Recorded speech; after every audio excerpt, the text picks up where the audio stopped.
अस्सलाम वालेकुम नाज़रीन, मेरा नाम आबिद अंदली है और इस वक्त मैं मौजूद हूँ सुप्रीम कोर्ट के ज़बरदस्त रिपोर्टर एक्सप्रेस ट्रिब्यून में अपनी स्टोरीज़ लिखते हैं हसनात मलिक साहब के साथ। हसनात मलिक साहब ने कुछ अर्सा पहले, एक हफ़्ता पहले ये खबर ब्रेक की थी कि हुकूमत पाकिस्तान सुप्रीम कोर्ट के सीनियर तरीन जज जो है फ़ाइज़ ईसा साहब, उनके खिलाफ एक रेफरेंस दायर करने जा रही है और आज फिर हमें उसकी कुछ जो है वो कन्फर्मेशन हुई है।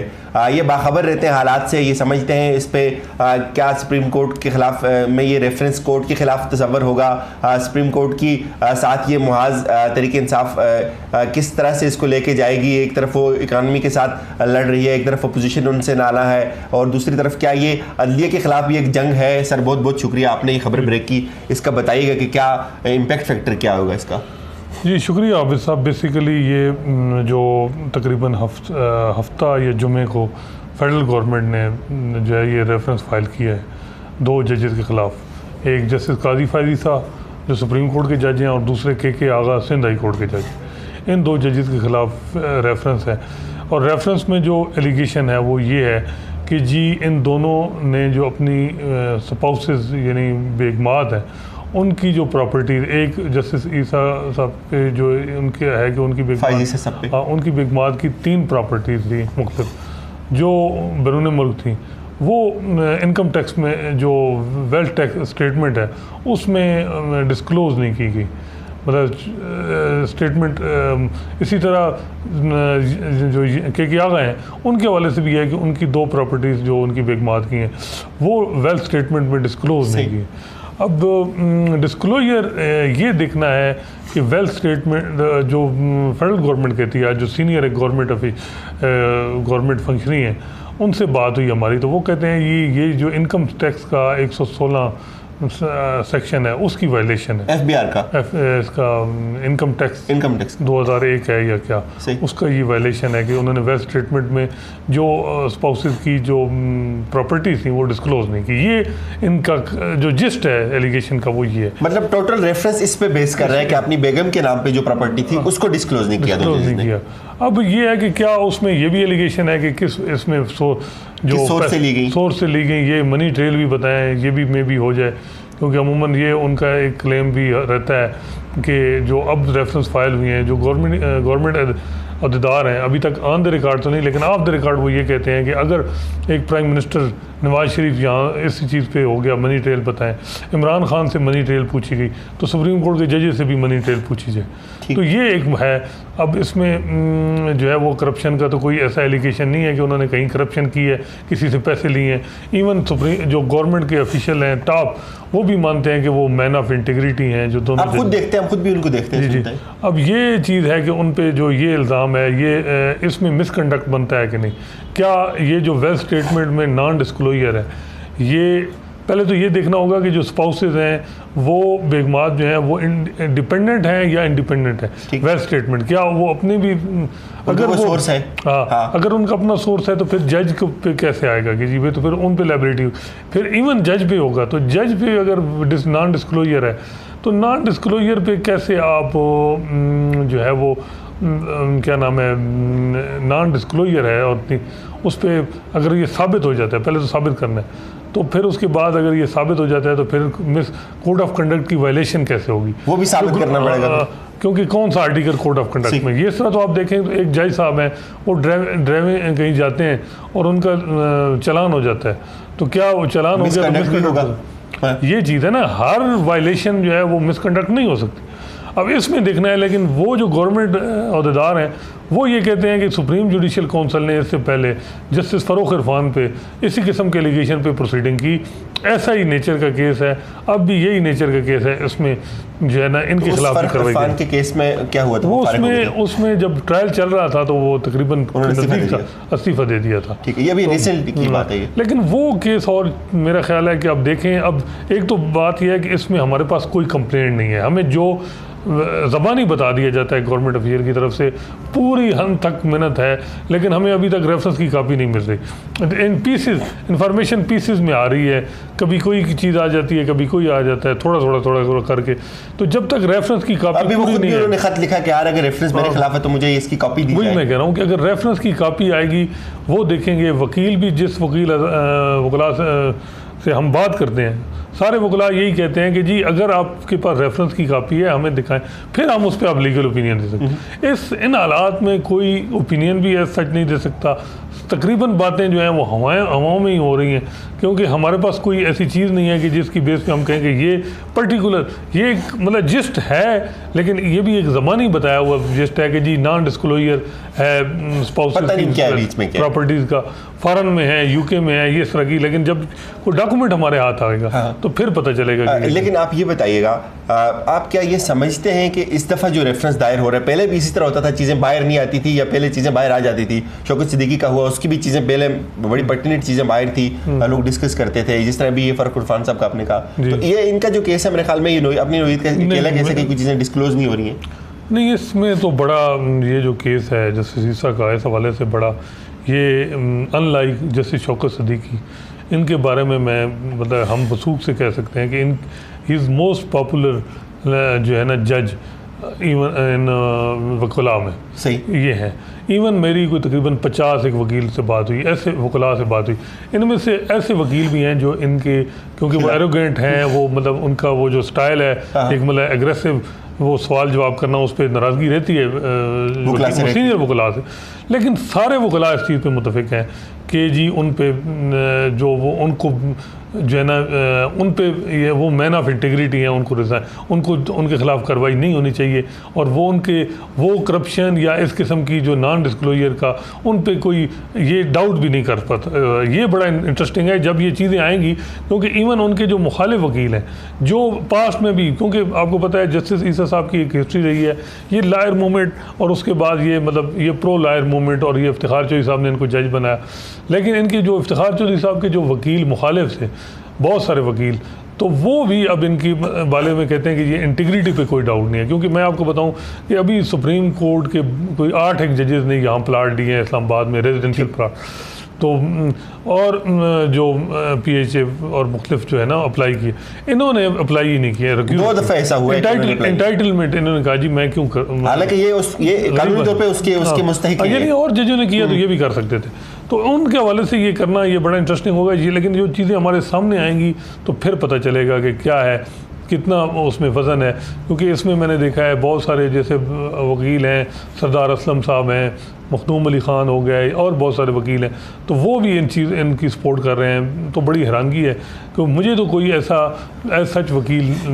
जो सीनियर में नहीं मिला जो कहे कि भाई इस मैं आपकी तवज्जो से एक बात और भी बताऊं नाज़रीन आपको कि फ़ाइज़ ईसा साहब का शुमार उन लोगों में होता है, इनके वालिद साहब जो जस्टिस फ़ाइज़ ईसा साहब के वालिद हैं काजी ईसा, वो जिना के बहुत अच्छे दोस्त थे, और जिना साहब वहाँ जाते थे तो मुस्लिम लीग में मेरे ख्याल में उनके पास एक ओहदा भी था, और वो वहाँ ठहरते थे उनके पास, और पाकिस्तान बनाने के अमल में उनकी बड़ी कुर्बानियाँ शामिल हैं। फिर उनकी क्रेडिबिलिटी पे उन्होंने कहा no doubt he is man of integrity, इस पर कोई सवाल लेकिन असल में बात ये है ना आबिद साहब, अब मसला ये है कि अब ये है कि रेफरेंस गवर्नमेंट को चाहिए कि इसको पब्लिक कर दे, और पब्लिक पहला रेफरेंस जो होता था वो पब्लिक हो जाता नहीं होता था, लेकिन ये मामला ये है कि इसमें गवर्नमेंट की तरफ से और इदारों पे इल्ज़ाम ये आ रहा है कि वो बदनाम कर रहे हैं एक जज की रेपुटेशन को, और पूरा टारगेट, तो इस बजाय इसके कि जब इल्ज़ाम आ रहा है गवर्नमेंट पे और इदारों पे, उनको चाहिए कि ये रेफरेंस पब्लिक कर दें। जब पब्लिक होगा, लोग इसको पढ़ें, इस पर डिबेट करेंगे, तो मेरा ख्याल है फिर उसमें कम अज़ कम गवर्नमेंट पे ये भी है कि उसके बाद में भी मीडिया ट्रायल मज़ीद शुरू हो जाए। लेकिन ये भी एक जो जज साहब ने अब मज़ीद कहा है कि मुझे कापी दी जाए, लेकिन उन्होंने ये भी कहा है कि आप भी डिस्क्लोज ना करें, और मतलब उसके बाद मेरा भी रिप्लाई, और दोनों इकट्ठे पब्लिक हों। तो देखें अब इसमें आपको क्या लगता है जो उन्होंने ख़त लिखा, कुछ लोग ये कहते हैं उन्होंने बहुत पहले जल्दी ख़त लिख लिया, ख़त उनको नहीं लिखना चाहिए था, उनको वेट करना चाहिए था, लेकिन जिस तरह से उनकी असैसिनेशन हो रही है, नहीं वो मेरा ख्याल है कि मुझे याद है जवाद ख्वाजा साहब हैं जो फार्मर चीफ जस्टिस थे, उन्होंने कहा था कि हम फिशिंग पॉन्ड में जज होते हैं, हमारे बाहर तो बहुत बातें होती हैं। सही। अब ये सारी चीज़ें जो है ना हमने करनी है, हम जब जज बनते हैं तो हमें मेंटली प्रिपेयर होना चाहिए इन चीज़ों को।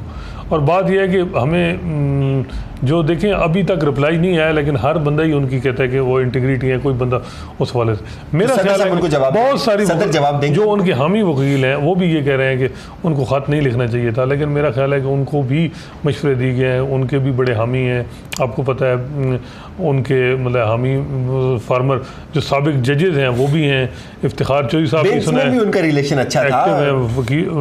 वकला की सपोर्ट के लिए। इसके अलावा इसमें तो कोई शक नहीं है कि अभी जो नज़र आ रहा है वकला जो है वो उनकी सफ़बंदी जो हो रही है उसमें ये हो रहा है कि भाई मुख्तलिफ ग्रुप जो हैं वो सपोर्ट दे रहे हैं, छोटे सूबे सपोर्ट दे रहे हैं, पोलिटिकल पार्टीज़ को तो एक इशू चाहिए। नवाज शरीफ ने ये कह दिया जी मैं जेल से तहरीक से बचा, मैं कह रहा हूँ कि वो यही बात है कि इश्यूज चाहिए। तो मसला ये मैनेज कर सकेगी तरीके इंसाफ, मसला ये है क्या जरूरत है, मसला ये है कि अब जो असल मकसद जो चीज़ है वो इंटरेस्टिंग होगा कि क्या इसमें अब ये अगस्त में सुप्रीम जुडिशल काउंसिल के एक मेंबर ने रिटायर होना है, जस्टिस शेख अजमत से, क्या उससे पहले रेफरेंस डिसाइड हो जाएगा? उसके बाद दिसंबर में चीफ जस्टिस आसिफ सईद खोसला साहब ने होना है, उससे पहले वैसे जो रेफरेंस चले हैं वो तो हमने देखा है कि साल चले, कुछ जल्दी भी हो गए, 6 महीने, एक दो अब कई रेफरेंस हैं। शौकत सिद्दीकी साहब का जो रेफरेंस तकरीर वाला था वो 1 महीने में भी डिसाइड हो गया। तो अब ये इंटरेस्टिंग होगा कि क्या ये है इस हवाले से। तो मेरा ख्याल है कि इसमें अब हम कोई किसी किस्म की हतमी राय नहीं दे सकते कि जो हालात जिस तरह सदर आरिफ अलवी उनको खत के जवाब देंगे। नहीं, वो अब रेफरेंस ओपन हो गया, सुप्रीम जुडिशल काउंसिल ने नोटिस ले लिया। मेरा ख्याल है कि कापी भी उनको मिल जाएगी, इसमें कौन सा मतलब अब तो सुप्रीम जुडिशल काउंसिल की खबर है। इसी वजह से सीनियर वकला कई कह रहे हैं नहीं, सुप्रीम जुडिशल काउंसिल क्या फाइज आपको कॉपी नहीं देगी रेफरेंस की? नहीं, मेरा ख्याल है अप्रोप्रिएट टाइम पे देगी, इसमें कोई शक नहीं है कि वो कह रहे हैं कि मेरी और ये मामला कहाँ डिसाइड, ओपन कोर्ट में होगा, इन कैमरा होगा या ये तो जज की एमा पे है कि जज क्या रिक्वेस्ट करते हैं। अच्छा, पहले भी एक ऐसा हुआ था इनके दौर में जो इनको हटाने की हुई थी, एक मूवमेंट चली थी, उस वक्त उसकी थोड़ी सी तफसील बता देंगे नाजरीन को। अभी लास्ट टाइम में कुछ 2018 में जब इनको इन पे ये इल्ज़ाम था कि इनको डायरेक्ट अपॉइंट किया गया एज चीफ जस्टिस। इनके हवाले से देखें ना, इनको मैंने देखा है कि जब सुप्रीम कोर्ट में जब से इनकी एलिवेशन हुई है तो कोई ना कोई मतलब सिलसिला एक पहले इनका ये हुआ कि जब जुडिशल कमीशन के इनको हेड बनाया गया बलूचिस्तान में, जब वो बम ब्लास्ट हुआ, उसमें इन्होंने जो फाइंडिंग दी वो चौधरी निसार वज़ीर दाखिला थे, उनके हवाले से कोई सख्त नहीं, और जो कलदम तंजीमों के हवाले से इन्होंने कहा कि क्यों नहीं एक्शन लिया गया, कोई सवालात उठाए उस पर जो PMLN गवर्नमेंट खासकर चौधरी निसार साहब बड़े नाराज़ थे। उसके बाद ये हुआ कि जब इन्होंने हुदैबिया की जजमेंट दी और पिटीशन डिसमिस की, हम उसमें कोर्ट में थे, उसमें आप बताएं लोग इन पे इल्ज़ाम लगा रहे हैं कितनी नाइली से नेब के वकीलों ने उसको केस को प्रेजेंट किया, लोगों को ये पता नहीं है। लोग ये कहते हैं कि नाज़रीन, आप बहुत सारे लोग शायद ये समझते हैं कि काजी फाइज ईसा साहब ने जो है उनको किसी को रिलीफ दे दिया, ऐसा बिल्कुल भी नहीं है। सर बताइएगा जरा वो भी हमारे नाज़रीन को। नहीं, वो बेसिकली मसला ये है कि वो प्योर टेक्निकल ग्राउंड था, अब उस पर भी सवाल कि क्या वो हो सकता, लेकिन देखिए ना उसमें 3 जज थे, आप क्यों एक काजी मशीर आलम साहब थे। अभी अगर फैजाबाद धरना की जजमेंट में देखें तो उसको मेन लीड तो मशीर आलम साहब ने किया करती है। तो ये अच्छा, उसके बाद ये हुआ कि इनकी अपॉइंटमेंट चैलेंज हुई। मियाँ साकिब निसार साहब पे इल्ज़ाम लगा कि जी ये इसमें है कि जी इनको फारिग करने के इल्ज़ाम था। फिर उसमें जो छोटे सूबे थे उनकी बारों ने चीफ जस्टिस के ख़िलाफ़ एक स्टैंड ले लिया। उसके बाद ये हुआ कि वो हनीफ राई साहब इवन उस दिन आए नहीं जिस दिन केस की फिक्स था। अगले दिन पुलिस को हुक्म दिया गया कि पटिशनर को ले के पकड़ के लाएं, और पटिशन डिसमिस हुई की गई और एक जजमेंट बाकायदा लिखा गया। उसमें लाहौर हाई कोर्ट बार के सदर जो अब वो उनको भी पार्टी बनाया गया, तो अली ज़फ़र साहब वकील थे उसमें, तो वो भी एक क्राइसिस मतलब जी। लेकिन इसमें मैं देखा है कि जो उनका क्राइसिस बढ़ा, उस क्राइसिस में मीडिया उनके साथ था, वकील उनके साथ थे। इसमें भी लग रहा है मीडिया का एक बड़ा सेक्शन जो है वो उनके साथ है, और इसी तरह ये क्या नाम है वकला भी जो हैं उनके साथ हैं। तो लेकिन देखना होगा कि क्या करेंगे, क्योंकि मैं ये जस्टिस खोसा साहब पे भी है कि उनका अभी तक जो उनकी रेपुटेशन है वो ये है कि उन पे कोई किसी किस्म का इन्फ्लुएंस नहीं डाल सका। वो बहुत ही मतलब जो ऐसे कहते हैं अपने माइंड से ये नहीं है कि किसी के इन्फ्लुएंस में आके वो फैसला करें, या जो कि कोई उनको मैनिपुलेट कर ले, कि कोई किस तरह कर दे,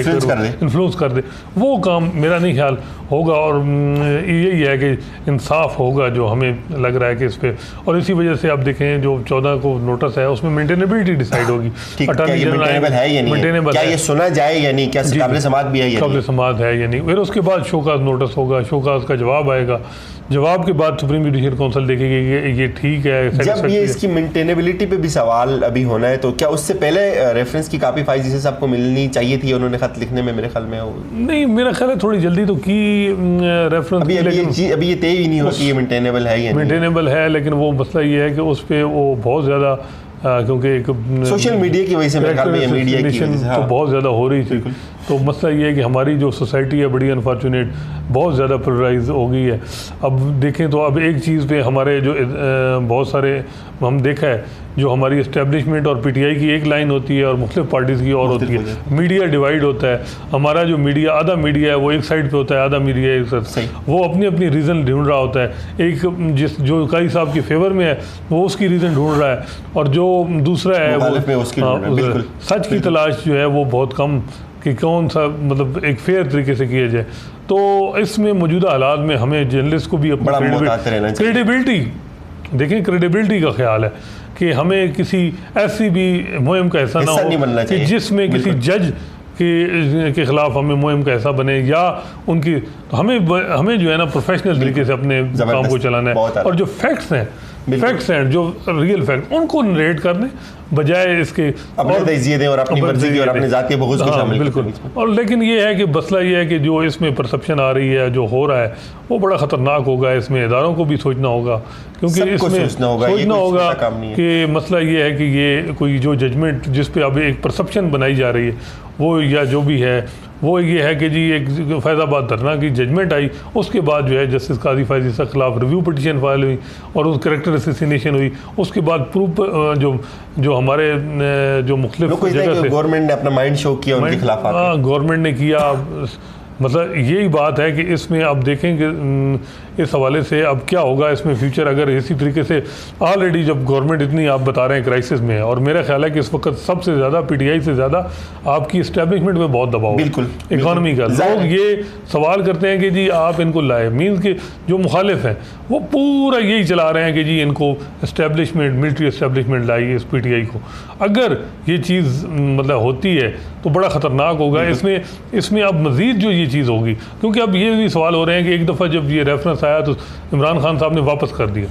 और फिर जो है रेफरेंस हो गया। तो ये चीज़ें जो है इस रेफरेंस के बारे में खान साहब के पास पहले भी आए तो उन्होंने कहा कि नहीं होना चाहिए। नहीं, इन्होंने कहा कि दोबारा कंसिडर करें, इन्वेस्टिगेट करें। तो ये बातें हो रही हैं, या खबर दे रहे हैं अंदर की बात है इस हो रही हैं, लेकिन इस हवाले से ये बड़ा गौर करना पड़ेगा कि इस हवाले से, क्योंकि ये कहीं 2007 वाली सिचुएशन ना हो। अभी हो सकती है, इस तरह हो सकती है। यहाँ इवेंट बनते नहीं, देर नहीं लगती। और देखें मुल्क का नुकसान होगा। मे भी जीत कोई भी जाए, कोई भी होगा, अल्टीमेट सोसाइटी डिवाइड होगी और मजीद नफरतें बढ़ेंगी। बहुत शुक्रिया नाजरीन। फ़ाइज़ ईसा साहब के बारे में मेरे भी यही ख्याल है कि वो एक बहुत नेक सीरत इंसान है। हमें तनकीद करते हुए थोड़ा सा मोहतात रहने की ज़रूरत है। कमेंट्स ज़रूर कीजिए, लेकिन तहजीब और शाइस्तगी का दामन हाथ से न छूटे, क्योंकि एक जज हैं और वो एक मोतबर फैमिली के जज हैं। जब तक चीज़ें डिसाइड नहीं होती उससे पहले हमें कतई तौर पे कोई दलील देने से या कोई राय देने से एहतियात बरतना चाहिए। हमारी तरफ से यही कुछ। अपना ख्याल रखिएगा। अल्लाह हाफिज़।